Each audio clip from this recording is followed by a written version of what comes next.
নম্বর সুবিধাটা কি জানো? এটা ঢাকার মধ্যে অবস্থিত একটি বিশ্ববিদ্যালয়। হ্যাঁ, ঢাকার মধ্যে অবস্থিত একটি বিশ্ববিদ্যালয়। এইটা হচ্ছে তোমার কি প্রথম সুবিধা।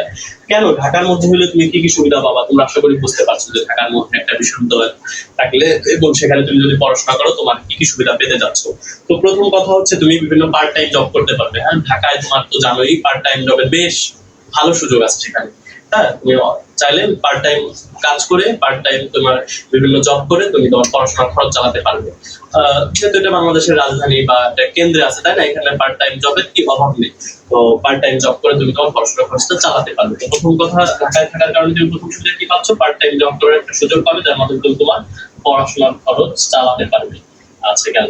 এরপর যদি টিউশন ফ্যাসিলিটির কথা বলি, এক্ষেত্রেও তুমি কিন্তু অনেক এগিয়ে থাকবে অন্যান্য শহরগুলোর তুলনায়, যেমন রাজশাহী বা খুলনা। হ্যাঁ, ঢাকার বাইরে যে সকল এলাকা রয়েছে, যে সকল এলাকায় বিশ্ববিদ্যালয় রয়েছে, সে সকল এলাকার তুলনায় তুমি যদি ঢাকায় কোনো একটা ভালো প্রতিষ্ঠানে পড়ো, সেক্ষেত্রে টিউশন সুবিধা তুমি অনেক ভালো পাবে। হ্যাঁ, এটাই বাস্তব আর কি, এটাই সত্যি কথা। তো টিউশনের দিক দিয়ে তুমি অনেক এগিয়ে থাকবে। যদিও তোমরা বলতে পারো যে ভাইয়া ঢাকার মূলত বেশি টিউশনি পেয়ে থাকে বুয়েট, ঢাকা মেডিকেল কলেজ এবং ঢাকা বিশ্ববিদ্যালয়ের শিক্ষার্থীরা, তারপরেও তোমরাও কিন্তু এক্ষেত্রে অনেক বেশি এগিয়ে থাকবে, যেহেতু এটা কি বলতো একটা পাবলিক বিশ্ববিদ্যালয় ঢাকার মধ্যে।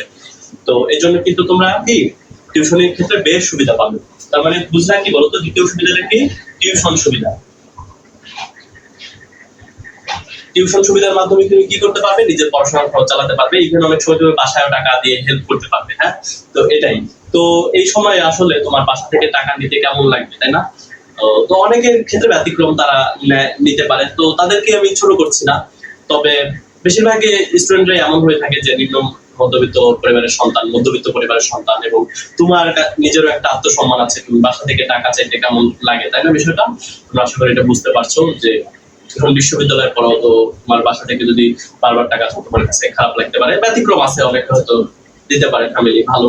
আমার ফ্যামিলিও দিতে পারে, আমি নেই না, বাট আমার কাছে এটা ভালো লাগে না। হ্যাঁ, আমার ফ্যামিলি যথেষ্ট সামর্থ্য আছে আমার যে পড়াশোনার খরচ চালাইতে, ফ্যামিলি আত্মীয় স্বজন সবাই আছে, আমার যে পড়াশোনার খরচ সেটা চালানো। হ্যাঁ, তো আমি চেষ্টা করি সবসময় কি বাসা থেকে যত কম পরিমাণ টাকা পয়সা যায়। হ্যাঁ, এটাই। তো এটা তোমরা আসলে এমনটাই চাও, তাই না? যে বাসায় যত কম চাওয়া যায়, তাদেরকে যত কম বিরক্ত করা যায়।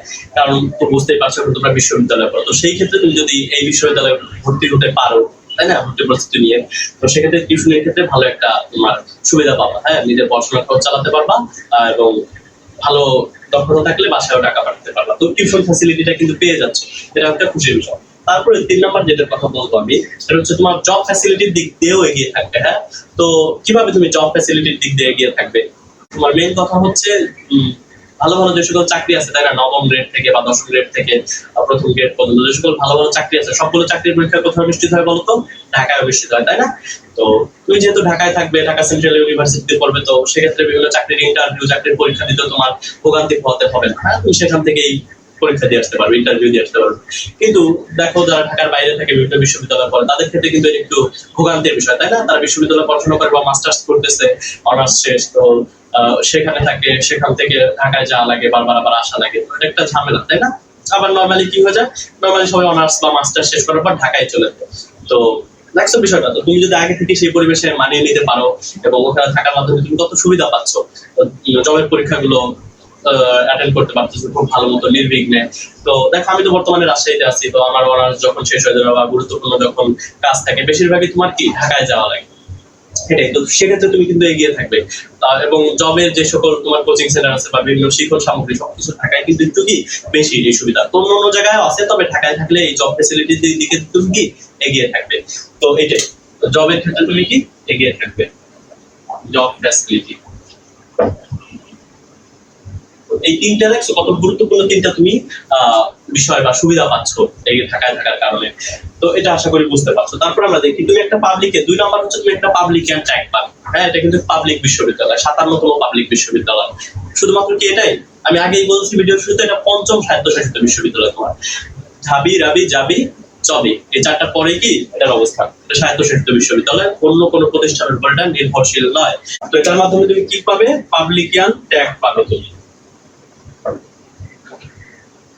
তুমি পাবলিক বিশ্ববিদ্যালয়ের ছাত্র, যেটা তোমার একটা মর্যাদা বৃদ্ধি করবে, তাই না? তুমি বিভিন্ন কোচিং সেন্টারে ভালো করতে পারবে এবং নিজের বিভিন্ন উন্নয়নমূলক কাজে অনেক ভালো করতে পারবে, আত্মবিশ্বাস পাবে। মূল কথা একটা পাবলিক ট্যাগ পাচ্ছ তুমি। এটা হলো তোমার দ্বিতীয় সুবিধা। এবার আমরা আসি তৃতীয় সুবিধাটা আসলে কি। তোমার তৃতীয় সুবিধাটা হচ্ছে তোমার এখানে কিন্তু ল বা আইন চালু হওয়ার একটা সম্ভাবনা আছে, তাই না? তো এটা আমরা কিন্তু দেখছি বিভিন্ন নিউজে আমরা এটা দেখছি। তো এই বছর এটা চালু হতেও পারে, নাও হতে পারে, তবে তুমি নিশ্চিত হয়ে যাও যে আগামী বছর থেকে এটা চালু হয়ে যাওয়ার সম্ভাবনা কি প্রবল। আগামী বছর থেকে, এই বছর চালু না হলেও আগামী বছর থেকে চালু হবে, এটা তুমি ধরে নিতে পারো, বেশ সম্ভাবনা দেখছি। এছাড়াও তোমার ট্রিপলি, সিএসসি এরকম ভালো ভালো সাবজেক্ট গুলো এখানে অ্যাড হবে। যারা তোমরা বিজ্ঞান ইউনিটে পরীক্ষা দেবে তাদের জন্য কিন্তু এটা কি একটা সুখবর। তো এই সকল সাবজেক্ট বা ডিপার্টমেন্ট যখন চালু হয়ে যাবে, তোমার ল, তারপরে সিএসসি, ট্রিপলি, তখন কিন্তু এগুলোর চাহিদা অনেক বেড়ে যাবে। ঢাকার মধ্যে অবস্থিত এবং সেখানে আইন পড়ানো হচ্ছে, সিএসসি, ট্রিপলির মতো ভালো ভালো সাবজেক্ট পড়ানো হচ্ছে। তো সেক্ষেত্রে তোমার এই সকল বিশ্ববিদ্যালয়, এই ঢাকা সেন্ট্রাল ইউনিভার্সিটির চাহিদা তখন বেড়ে যাবে। সবাই তখন কি এটা পড়ার প্রতি বেশ আগ্রহ দেখা যাবে সবার মধ্যেই। তো দিন দিন কিন্তু এটা কি মান আরো বাড়বে। আমি সেটা বারবারই বলছি যে প্রথম দিক তো একটু ঝামেলা পোহাতে হতে পারে, তবে যতই দিন যাবে ঢাকার মধ্যে অবস্থিত একটি বিশ্ববিদ্যালয় এবং পাবলিক বিশ্ববিদ্যালয় হিসেবে এটা উন্নতি করতেই থাকবে। তো দেখো এটাতে তোমার ল চালু হওয়ার একটা পসিবিলিটি আছে।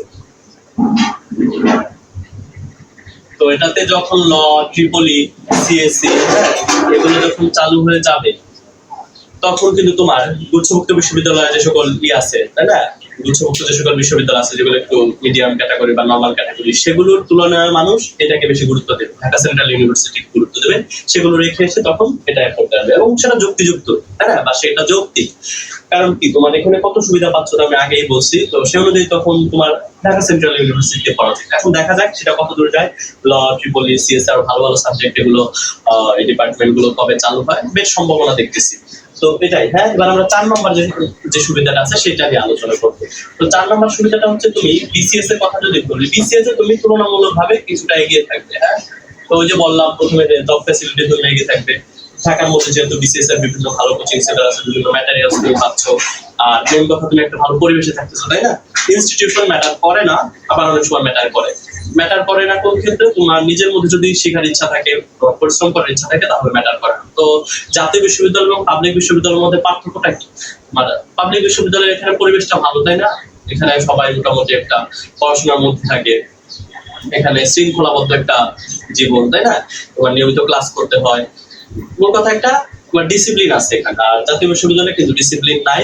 তো সেইখানে তোমার সেখান থেকেও মানুষ বিসিএস হয় না, এটা তো বলা ভুল, তাই না? সেখান থেকেও বিসিএস হয়, তো সেটা তার জন্য একটু বেশি কষ্টের হয়তো তার জার্নিটা, তাই না? আর আমরা যারা পাবলিকে পড়ি, আমাদের ক্ষেত্রে একটু ইজিয়ার, একটু হলেও কি ইজিয়ার, কারণ আমাদের পাবলিক বিশ্ববিদ্যালয় থেকে তোমার বিসিএস এ ভালো করার বা ভালো ভালো চাকরিতে ভালো করার এর প্রবণতা বেশি, তাই না? এর উদাহরণ বেশি জাতীয় বিশ্ববিদ্যালয়ের তুলনায়। তো সেক্ষেত্রে কিন্তু আমরা অনেক অনুপ্রেরণা পাই আমাদের বড় ভাইরা যারা আছে তাদের কাছ থেকে, এবং আমরা একটা ভালো পরিবেশে থাকি। তো এই ক্ষেত্রে আমরা কি একটু কষ্ট আমাদের কম হয়, প্রতিকূলতা একটু কম। আর সেক্ষেত্রে জাতীয় বিশ্ববিদ্যালয়ের স্টুডেন্টদের প্রতিকূলতা একটু বেশি। তো তুমি যেহেতু ঢাকা সেন্ট্রাল ইউনিভার্সিটিতে ভর্তি হবে, তো সেখানে তুমি ভর্তি হতে পেরেছো কেন? তোমার মিনিমাম কিছু যোগ্যতা তো আছে, তাই না? ভর্তি পরীক্ষার মাধ্যমেই তো তুমি সেখানে সিলেক্টেড হয়েছো। অনেকেই তো সেখানে পরীক্ষা দেবে, তো অনেকেই তো সেখানে হবে না, তারা ন্যাশনালে পড়বে হয়তো। তো সেক্ষেত্রে তুমি কিন্তু বিসিএস একটু এগিয়ে থাকবে, ভালো একটা এনভায়রনমেন্ট সেখানেও হবে। তো এটাই বিসিএস কি তুমি তুলনামূলকভাবে এগিয়ে থাকবে। তো এই হচ্ছে সুবিধা। তো ওভারঅল যদি আলোচনা করি, তুমি অসুবিধা দেখছো মাত্র অল্প কয়েকটা, তাই না? সুবিধাই কিন্তু বেশি ঢাকার মধ্যে অবস্থিত পাবলিক বিশ্ববিদ্যালয়টা। তো আশা করি তোমার বুঝতে পারছো তোমার এখানে এই ঢাকা সেন্ট্রাল ইউনিভার্সিটির জন্য প্রস্তুতি নেওয়া উচিত কিনা।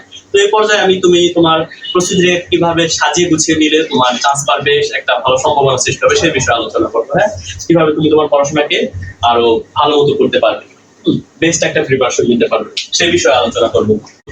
তো তুমি যদি আমাদের এই এক্সাম ব্যাচে অংশগ্রহণ করতে চাও, তুমি আমাকে হোয়াটসঅ্যাপে নক দিতে পারো। আমার হোয়াটসঅ্যাপ নাম্বার হচ্ছে 01740972952। তো হোয়াটসঅ্যাপে নক দিতে পারো আমাকে। হোয়াটসঅ্যাপে নক দিলেই তুমি আমাদের এই কোর্স সম্পর্কে আরো বিস্তারিত জানতে পারবে, এবং আমাদের কোর্স থেকে এই পর্যন্ত কারা কারা সাফল্য পেয়েছে, বিভিন্ন পাবলিক বিশ্ববিদ্যালয়ে চান্স পেয়েছে, সেগুলো তোমাদেরকে প্রমাণ সহকারে দেখানো। হ্যাঁ, আমাদের শিক্ষার্থীরা সকল পাবলিক বিশ্ববিদ্যালয়ে চান্স পেয়েছে, তোমার ঢাকা বিশ্ববিদ্যালয়, জাহাঙ্গীরনগর, রাজশাহী, সকল পাবলিক বিশ্ববিদ্যালয় মোটামুটি কি আমাদের শিক্ষার্থীরা আছে। তো এক্সাম ব্যাচ কিন্তু তাদেরকে অনেক কি সাহায্য করেছে।